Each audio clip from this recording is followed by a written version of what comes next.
my dad was a workaholic, and it meant that it kept him away from us a lot. And my definition of workaholism, I remember reading a book called Work, the Respectable Addiction.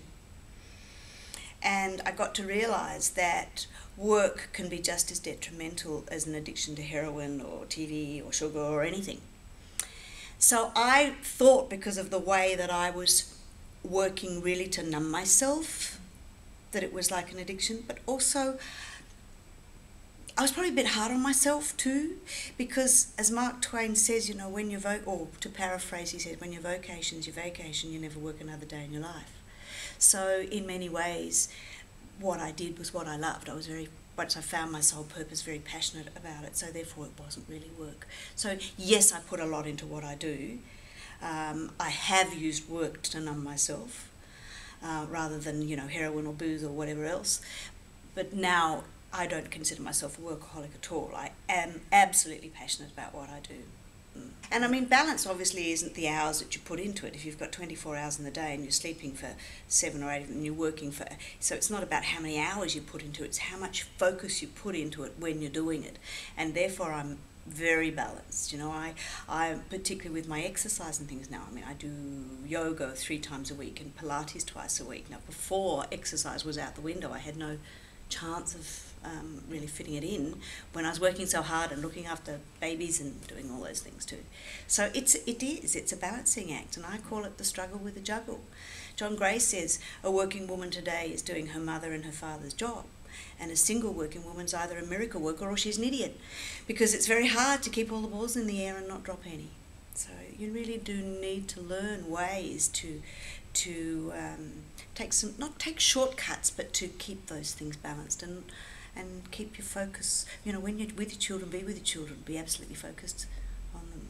And I've chosen, I mean, this is my choice, I've chosen to put a lot of the things that I wanted to do on hold so that I could parent fully.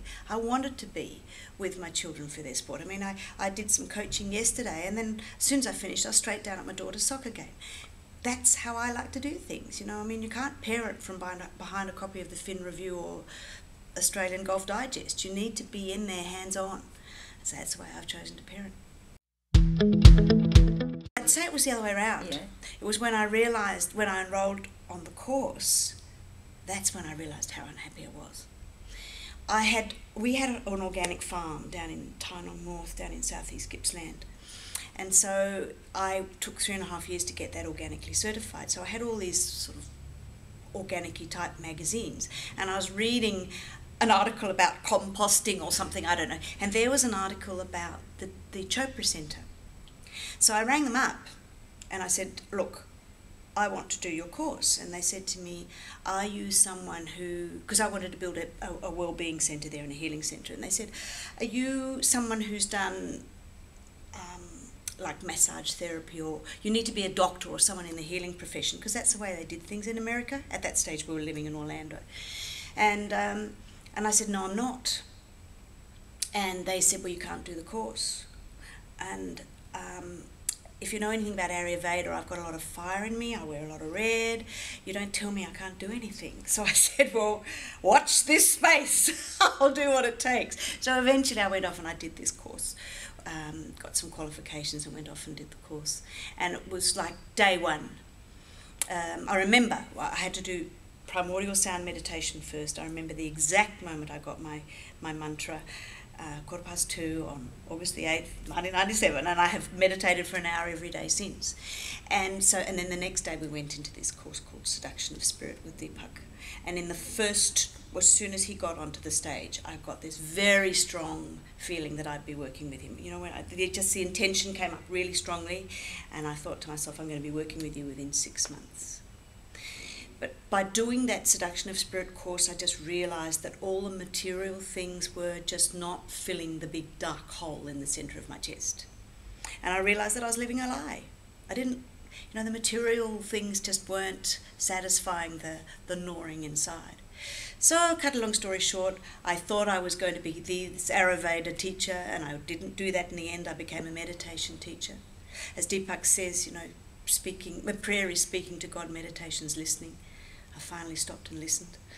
And then became the first primordial sound meditation teacher in the Pacific Rim, taught over 2,500 people.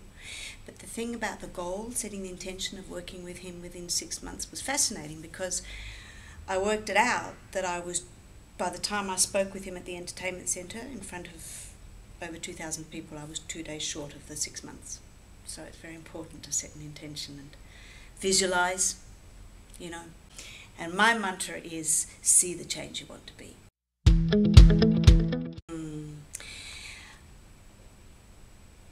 It's interesting because I'm a nurturer. And I have to be careful that I don't over-nurture. And I think in the past, before I did the course with Deepak, that nurturing could end up being codependency. So I really got to have a look at my codependent streaks. And yet that nurturing, if I pull back and use it with objectivity, makes me an excellent coach and an excellent speaker.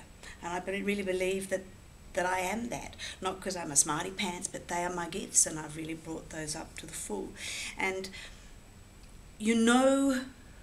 when you're using your gifts, and Deepak says that it's not about all the material things and whatever. It's ask yourself every day, what are my gifts and how can I use them to be in service? And so I check in with myself and I say, it's not about how good I look or, the awards that I get or anything else. What are my gifts, and am I using them in service? And I know when I speak, and I know when I coach, I am. I was actually giving a presentation down at a local government the other day. It was just a 1-hour presentation. It was supposed to be all women, and 6 of the guys came in, and the mayor, it was the first time they had a female mayor. And when you've got guys' eyes filling up with tears, halfway through their lunch, and it wasn't because they were choking on a fishbone, you know that you've got a gift, and you know that the people are resonating with your message. And I know, with what I've learned from my coaching course that I did, one thing that was different from anything I'd seen before was so many people set their goals and they don't achieve them, they don't know why. And the reason is because they haven't found out what their purpose is to start with. And so you need to find that out. You need to find out what those gifts are and what it is that really lights your belly. The highest rate of heart attack in the Western world is at 8:45 on a Monday morning. And that is because most people are going to what they detest the most, which is what they work at. And so when people are clients have been coached by me, very often they change direction fairly quickly in their careers, because that's, they're finally finding out what they really want to do. I don't just whip them out of the workforce and put them in something else, but it evolves.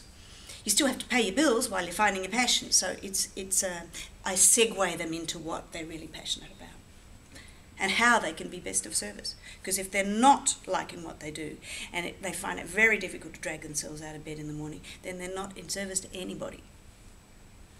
I had gone through quite a lot of tests. I had been doing a property development, long story there, but funds were embezzled, everything else. And I made the decision that no matter what I'd do, I would not go bankrupt. And I had 5 mates around me, or more than that, who all went bankrupt. And there was just that part of me that thought, no, you're not going to do it. I don't know how you're going to survive, but you're not going to do it. You're going to do the responsible thing. And so I came across the Success in You course, and yet my self-esteem was like this. And so, but I started to do the course, and I was coached by a wonderful man called Steve Decker, as part of my course. And it was funny because Steve said to me, we had to write a letter of love to ourselves.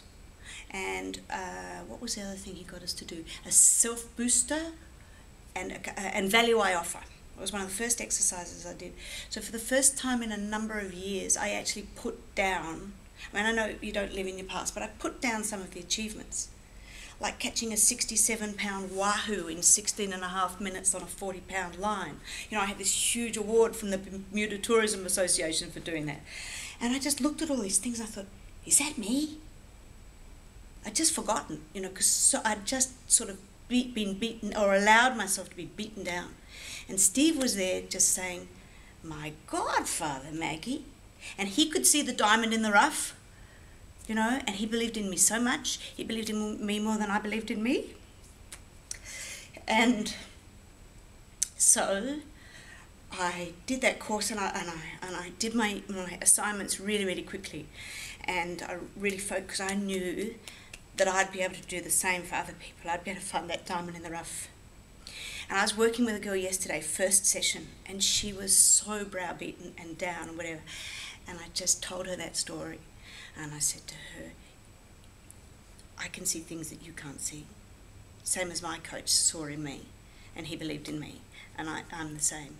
And it's just such an honour to be able to do that for people and help them through. I mean, someone said to me once that true compassion is not carrying someone's cross. It's walking alongside them as they carry their own, but being there to give them a hand up if they fall over at the end. And that's what I do with my coaching. You know, you're not in there to save them, but you're in there to walk at their side. And so I got all that and so much more, and belief back in myself through Success in You, and I owe Success in You a lot. EQ events. EQ events. Now.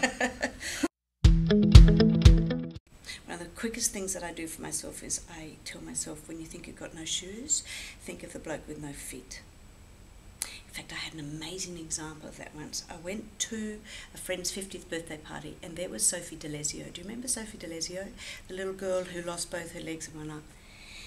And she plays Uno, and she asked me to play Uno with her. And let me tell you, this kid's a card shark. She's unbelievable. And I'm sitting there playing with her, and she said, excuse me, do you mind if I take off my legs?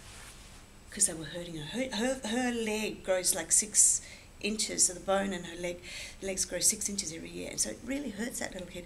And I thought, my God, just look at that little girl. She's so strong, and she's got such a sense of humour. And that's what I do. I grab on memories like that to go, and you think you got it tough?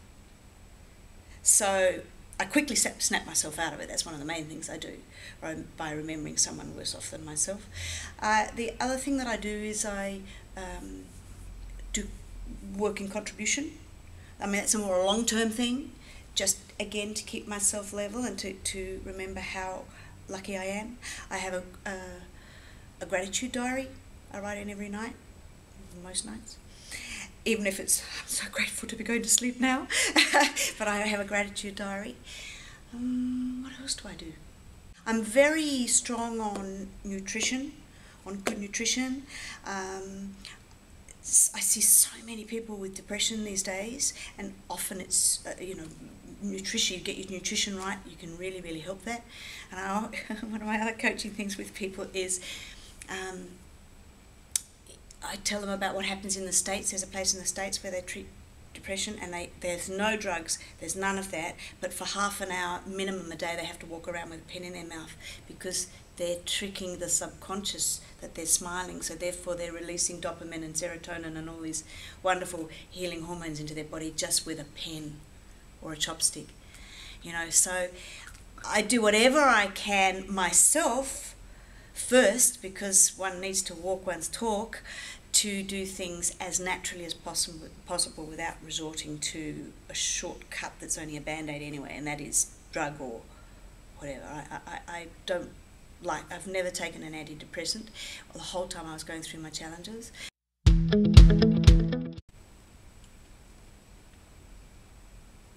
My children.